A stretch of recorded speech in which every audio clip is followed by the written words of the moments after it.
সেতু পরিদর্শনে এসে রাজ্যের মন্ত্রীর সাথে বিজেপি সাংসদের সাক্ষাৎ। দুজন একে অপরের সাথে হাত মেলালেন। রাজ্যের অনগ্রসর শ্রেণী কল্যাণ দপ্তরের মন্ত্রী বুলুচিক বড়াইকের স্বাস্থ্যের খোঁজখবর নিলেন আলিপুরদুয়ারের বিজেপি সাংসদ মনোজ টিগ্গা। ভারী থেকে অতি ভারী বৃষ্টির জেরে বানারহাট ও নাগরাকাটার মধ্যবর্তী 17 নম্বর জাতীয় সড়কে যান চলাচল এখনও বন্ধ হয়ে রয়েছে। সেতুর হাল ঠিক না হওয়ায় যানবাহন চলাচলে সমস্যা হচ্ছে। তবে কবে কালীখোলা সেতু তৈরি সংস্কার করে চলাচলের যোগ্য করা হবে তা নিয়েও এক প্রকার অনিশ্চয়তা তৈরি হয়েছে। জাতীয় সড়ক কর্তৃপক্ষ অবশ্য ইতিমধ্যেই কাজও শুরু করেছে। সেতুর বসে যাওয়া পিলার মেরামত করে পরিস্থিতি স্বাভাবিকের চেষ্টা চালানো হচ্ছে। সোমবার সকালে সেতু পরিদর্শনে আসেন রাজ্যের মন্ত্রী বুলুচিক বড়াইক। তিনি সেতু কাজ খতিয়ে দেখেন। সেই সময় ফের সেতু পরিদর্শনে আসেন আলিপুরদুয়ার লোকসভা কেন্দ্রের সাংসদ মনোজ টিগ্গা। যদিও সেতু সংস্কার নিম্নমানের করা হচ্ছে বলে অভিযোগ করেন সাংসদ। ফের বৃষ্টি হলে সেতু ভেঙে পড়বে বলে আশঙ্কা করেছেন তিনি। যদিও বুলুচিক বড়াইকের কথায় সাংসদ নিজে কোনো কাজ করেছে।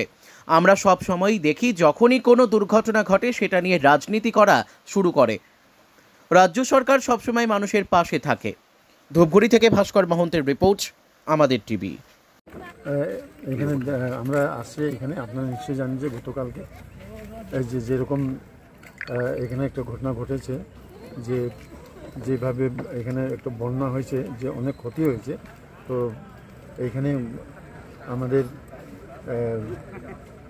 একটা চা বাগানে 5 জন মারা গেল। তো আজকে এই পরিদর্শন করতে আমরা মাননীয় মুখ্যমন্ত্রী মমতা বন্দ্যোপাধ্যায় আসছে। তো যেখানে ক্ষতি হয়েছে, অনেক ক্ষতি হয়েছে, এরকম তো আমাদের ধারণা ছিল না যে এত বড় ক্ষতি হয়ে যাবে। তো তার জন্য মাননীয় মুখ্যমন্ত্রী মমতা বন্দ্যোপাধ্যায় আসবে। তো তার জন্য আমরা এখানে যাতে সেই ব্যবস্থা করা হচ্ছে, যে এখানে একটা যাতে মানুষরা বসতে পারে সেই ব্যবস্থা হচ্ছে। ত্রাণের ব্যবস্থা হবে। এখন মুখ্যমন্ত্রী আসবে, এখন উনি দেখবেন, উনি নিজের মতন যেভাবে যা ব্যবস্থা আছে সেটা উনি করবেন।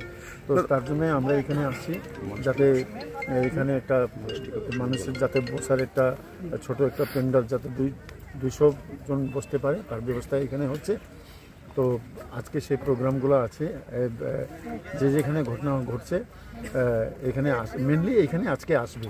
তো মনোজ টিগ্গা তো একটা কথা বললেন যে যেটা মুখ্যমন্ত্রী উত্তরবঙ্গে বৃষ্টি হচ্ছে, মুখ্যমন্ত্রী কার্নিভালে ব্যস্ত, একটা কার্নিভাল না করলে মহাভারত অশুদ্ধ হতো না, এটা একটা অভিযোগ করলেন।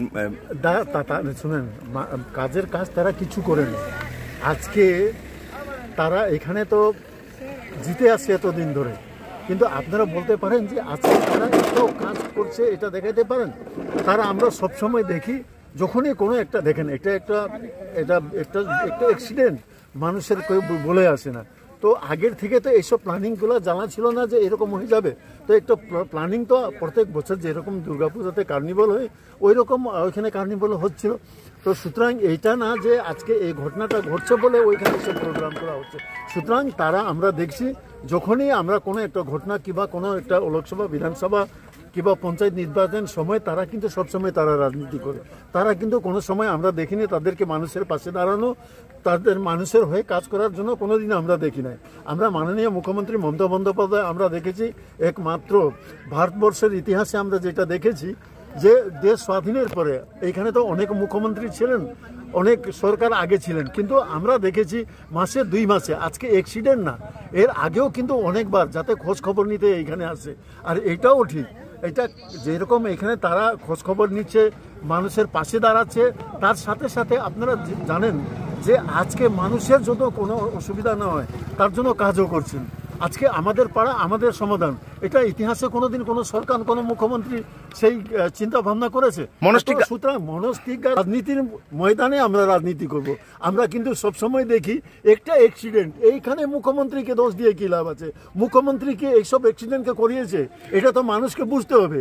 আজকে অ্যাক্সিডেন্টের পাশে আজকে সাথে সাথে যত পুলিশ প্রশাসন থেকে নিয়ে আমাদের জেলা প্রশাসন কালকে সারা রাত এইখানে ছিল, এসডিও, বিডিও, ডিএম থেকে নিয়ে প্রত্যেক আমাদের গ্রাম পঞ্চায়েত মেম্বার থেকে নিয়ে আমাদের সভাপতি থেকে নিয়ে প্রধানরা, আমাদের সমস্ত লিডারশিপরা এখানে আছেন, সমস্ত লোক মানুষ আছে, যাতে যতটুকু পরিষেবা আমাদেরকে দেওয়া যায় সেই প্রস্তুতি নিচ্ছে।